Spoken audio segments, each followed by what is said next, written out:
Bienvenue à vous dans l'interview d'Africa 24. Notre invité est Gadiri Diallo, qui est membre de la société civile en Guinée et qui exerce dans le domaine de la gouvernance et de la protection des droits de l'homme dans son pays. Soyez le bienvenu, Monsieur Diallo. Merci. Alors vous avez devant vous des questions qui sont posées sur cette table. Vous allez devoir lire la première, puis la seconde à voix haute. Le respect des droits de l'homme a-t-il évolué depuis la dernière élection présidentielle? Vous observez les élections présidentielles depuis fort longtemps, depuis les années 90, mais entre la dernière élection et celle qui se prépare actuellement, est-ce que vous avez noté une évolution? À dire vrai, il y a eu une évolution qui n'est pas surtout liée au progrès des personnes qui sont chargées d'appliquer la loi, mais c'est au niveau des réformes institutionnelles et au niveau des réformes des textes. Ce qui est intéressant, c'est que après les événements du 28 septembre 2009, une évaluation avait été faite sur le secteur de la sécurité en Guinée. Et moi, j'avais eu à l'époque le privilège d'appartenir à l'équipe du général Cissé, qui avait fait l'étude. Et un certain nombre de recommandations avaient été faites à l'époque, parmi lesquelles la réforme systématique du secteur de la sécurité, mais aussi et surtout la réforme du secteur de la justice. Avec l'avènement d'un nouveau président élu en 2010, le chantier était certes vaste, mais il avait l'avantage au moins de trouver des recommandations sur lesquelles il pouvait fonder sa stratégie de réforme et du secteur de la sécurité et du secteur de la justice. Figurez-vous que dans cette étude qu'on avait eu à faire à l'époque, il nous a été donné de constater que c'était l'inversion de la pyramide en matière de gradation au niveau de l'armée guinéenne. Il y a des corps d'armée qui n'avaient même plus de soldats, tout le monde était gradé.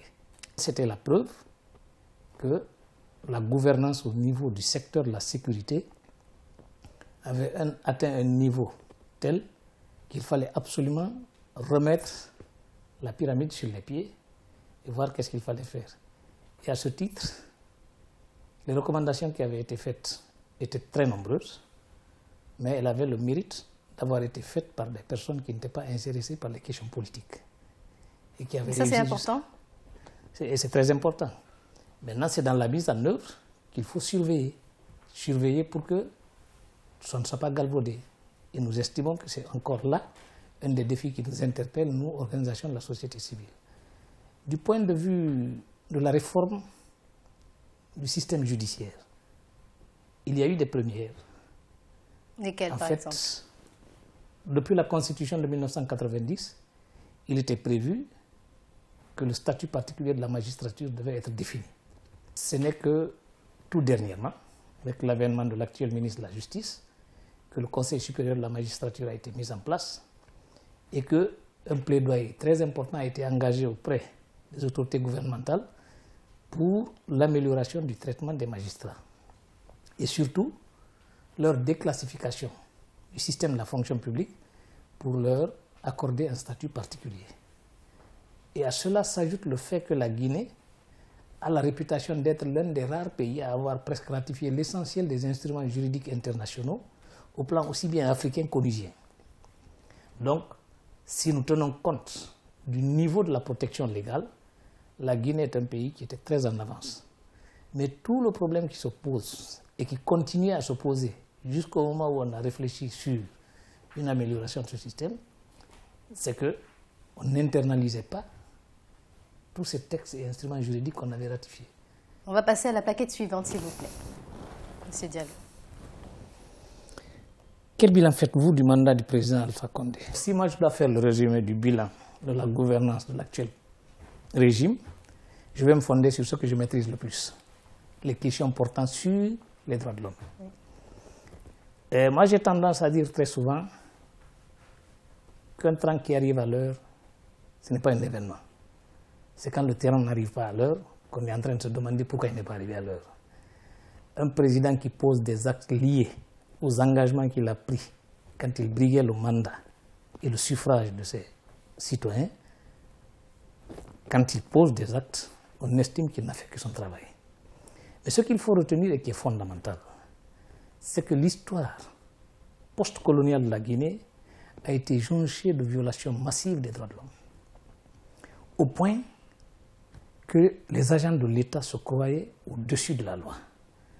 Et l'impunité était devenue un système de gouvernance qui faisait que plus on faisait preuve de zèle pour démontrer sa fidélité au chef en place, mieux on était assuré de se maintenir. Et ça a changé? Voilà quel est le bilan qu'hérite le nouveau président élu. Il avait donc un impératif, celui de changer son fusil d'épaule et de changer un système de gouvernance qui n'avait pas donné des fruits jusqu'à ce jour. Et l'a-t-il fait? Il est en train de le faire, mais il reste encore beaucoup à faire. Et ce qu'il faut déplorer aujourd'hui, et qui devrait être un défi majeur pour l'actuel président, et s'il était réélu, ce qui devrait être son défi plus tard, ou si un autre était élu, ce qui devrait être la priorité, c'est la réconciliation des Guinéens. Parce qu'aujourd'hui, quand moi je parle en Guinée, avant qu'on écoute ce que je dis, avant d'analyser la pertinence de ce que je dis, on commence par chercher mon patronyme. Et c'est par mon patronyme qu'on cherche à analyser ce que j'ai dit. Mais la réconciliation nationale est encore à l'état de réflexion. Elle est en état de réflexion. Et c'est là où, encore une fois, nous, organisations de la société civile, nous sommes interpellés. Parce que nous n'obtiendrons que ce que nous voulons que la réconciliation nationale soit. Et ça, c'est un défi majeur. Donc, du point de vue bilan, en matière de droits de l'homme, de plus en plus, les agents de l'État se sentent justiciables. Et c'est d'autant évident que l'ouverture des enquêtes sur les massacres du 28 septembre 2009 et l'ouverture d'une information judiciaire a débouché aujourd'hui, grâce à notre accompagnement avec la Fédération internationale des ligues des droits de l'homme et avec l'appui de l'Union européenne, nous avons débouché sur la constitution de 400 personnes comme partie civile. Et cela n'est pas facile parce que dans l'esprit du Guinéen par le passé, si la violence vient de l'État, il fallait s'en remettre au Tout-Puissant parce que la justice n'aurait pas osé aborder ces sujets. Vous avez soulevé un point intéressant, celui du patronyme. Alors, on évoque ici en Guinée la question de l'ethnocentrisme et certains observateurs estiment que cette question justement et cet ethnocentrisme s'est développé, s'est accentué depuis 2009, voire 2010. Est-ce que vous êtes d'accord avec cet avis? Moi, je suis d'accord avec cet avis. Il y a eu des soubresauts à un moment donné en matière d'ethnostratégie, comme on l'appelle ici. Des stratégies politiques qui utilisaient l'ethnie pour pouvoir se positionner. Mais ça s'est surtout exacerbé depuis 2009. Et ça a atteint son summum avec les élections de 2010, ce qui est très déplorable. Et aujourd'hui, nous l'avons déclaré une fois le 26 mai passé, on avait dit que l'essentiel des stratégies que devaient mener les politiques, c'est de soigner leur discours et de tenir compte du fait que la Guinée est une et indivisible. Donc ce sont les hommes politiques, les acteurs politiques qui ont instrumentalisé l'ethnie à bloc. Qui sont responsables de la situation. Et moi, je leur impute la responsabilité de cette situation. Parce qu'ils ont fait feu de tout bois. Et lorsque vous les interpellez, qu'est-ce qu'ils vous répondent? À ce jour, nous sommes toujours intervenus dans les interpellations à travers des déclarations que nous faisons, des conférences de presse que nous faisons. Mais il y a deux stratégies. Où on ignore royalement ce qu'on dit, ou quand ça heurte le pouvoir, qu'on dise que nous sommes un appendice de l'opposition, quand ça heurte l'opposition, qu'on dise « ah, on est un peu inféodé au pouvoir ». Mais ça ne nous inquiète pas, nous, parce que nous avons toujours été taxés ou de pro-pouvoir ou de pro-opposition. Au point qu'en 1998, le régime qui était là nous accusait d'être inféodés au RPG actuel. Et si parmi les candidats qui briguent actuellement la magistrature suprême, on va dire les 3 ou 4 favoris étaient déjà candidats lors de la dernière élection présidentielle, donc selon vous, sont responsables de la situation dans laquelle se trouve la Guinée, quel que soit celui qui sera élu, cela ne changera pas? Ça ne changera pas, mais il trouvera toujours que nous aussi n'avons pas changé de fusil d'épaule, ils seront là. On va terminer avec la question de Joker, M. Diallo. Vous observez, vous interpellez, mais ça n'a pas d'impact. Est-ce que quelque part, ce n'est pas frustrant? C'est quelque peu frustrant, mais le découragement n'existe pas dans notre vocabulaire. Et c'est d'autant évident qu'aujourd'hui, nous avons un programme de monitoring de toutes les violations des droits de l'homme qui pourraient être commises pendant ce processus électoral. Et nous sortons justement d'une formation qu'on est en train de faire à nos moniteurs qui viennent de toutes les préfectures de la Guinée. Et leur travail, c'est quoi? C'est de regarder écouter, noter et rapporter.